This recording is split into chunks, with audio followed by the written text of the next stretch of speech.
नमस्कार. आज 16 ऑगस्ट श्रावण शनिवार. आपण पुण्याहून निघालो आहोत भीमाशंकर यात्रेला. पुणे नाशिक रस्त्यावर आकाश रेस्टॉरंटला थांबलो. इथे मोठा हत्तीचा एक सुंदर नकली पुतळा आहे. इथे लोक फोटो काढतात, थोडं फ्रेश व्हायला थांबतात. आता इथून पुढे आपण भीमाशंकरकडे निघणार आहोत. आता आपण पुणे नाशिक रोडवरून बायपास घेऊन भीमाशंकरकडे निघालो आहोत. आजूबाजूला सतत पाऊस पडतोय. वातावरणात गंध आहे. सगळीकडे हिरवीगार झाडं, दाट जंगल दिसतंय. हा निसर्ग अनुभवायला खूपच सुंदर वाटतो. भीमाशंकरपासून साधारण 9 किलोमीटर आधीच कारच्या रांगा सुरू झाल्या होत्या. प्रचंड गर्दी होती. जवळजवळ 3 तास आम्ही कारच्या रांगेत अडकलो. प्रचंड गर्दी होती की पुढे किती वेळ लागेल हे देखील सांगता येत नव्हते. शेवटी भीमाशंकरपासून साधारण 3 किलोमीटर आधी असलेल्या पार्किंग नंबर 3 मध्ये आम्ही कार पार्क केली. पाऊस इतका जोरात होता की तिथे आजूबाजूला रेनकोट विकत होते आणि जवळजवळ प्रत्येकालाच तो घ्यावा लागत होता. तेथून लोकल व्हॅनने आम्ही थेट भीमाशंकर बस स्टॉपवर पोहोचलो. रस्त्यात दाट धुके, काळोख आणि सततचा पाऊस. प्रवासाला वेगळंच रोमांचक वातावरण मिळालं. हा नजारा पाहून एका क्षणासाठी तर वाटलं हे पृथ्वीवर नाहीच, अगदी स्वर्गात आल्यासारखं भासत होतं. तिथे जाऊन आम्ही दर्शनाच्या रांगेत उभे राहिलो आणि ती रांग देखील प्रचंड मोठी होती. सतत पडणारा पाऊस आणि सगळ्यांच्या अंगावर एकसारखेच रंगीबिरंगी रेनकोट होते. आजूबाजूला सर्वत्र मॅगीच्या आणि पेढ्यांचे स्टॉल लागलेले होते. थंड पावसात गरम गरम मॅगीचा आनंद वेगळाच असतो. भीमाशंकर हे 12 ज्योतिर्लिंगांपैकी एक आहे. पुणे जिल्ह्यातील घनदाट जंगल व सह्याद्रीच्या पर्वतरांगांमध्ये वसलेले हे स्थान समुद्र सपाटीपासून साधारण 3250 फूट उंचीवर आहे. येथे भगवान शिवाचा भीमाशंकर ज्योतिर्लिंग आहे.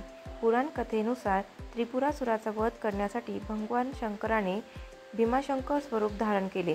त्यामुळे या स्थळाला भीमाशंकर हे नाव मिळाले. येथे दर्शनासाठी वर्षभर भाविकांची मोठी गर्दी असते. विशेषतः श्रावण महिन्यात व महाशिवरात्रीला लाखो भाविक दर्शनासाठी येतात. भीमाशंकर परिसर हा भीमाशंकर अभयारण्य म्हणूनही प्रसिद्ध आहे. येथे दुर्मिळ प्राणी शेकरू आढळतो. पावसाळ्यात संपूर्ण परिसर धुक्याने वेढलेला असतो. धबधबे व हिरवीगार झाडं यामुळे स्वर्गीय अनुभव मिळतो. मंदिराच्या परिसरात फळांपासून बनवलेले रुद्राक्ष विकत होते. भीमाशंकर हे पुण्यापासून 110 किलोमीटर अंतरावर तर मुंबईहून 220 किलोमीटर अंतरावर आहे. पुणे नाशिक रोडमार्गे किंवा माळशेज घाटमार्गे प्रवास करता येतो. येथे पाहण्यासारखे भीमाशंकर मंदिर आहे. हनुमान तलाव व नागफणी पॉईंट आहे. भीमाशंकर अभयारण्य आहे.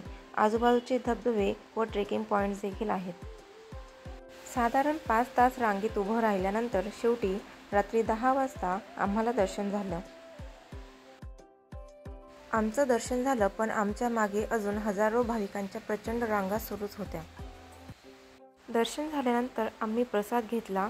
त्यानंतर थंडी आणि पावसात गरम गरम मॅगी खाल्ली. प्रचंड गर्दी असल्यामुळे बसमध्ये जागा मिळत नव्हती. म्हणूनच आम्ही पायी 3 किलोमीटर पावसात दाट जंगलातून जाण्याचा निर्णय घेतला.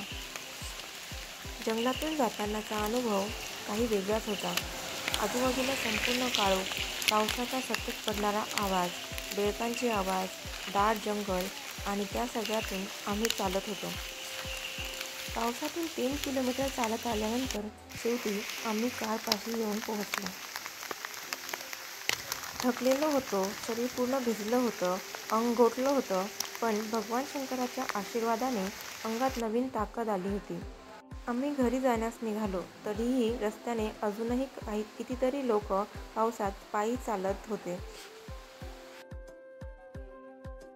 आणि फायनली 3:30 वाजता आम्ही पुण्याला घरी येऊन पोहोचलो.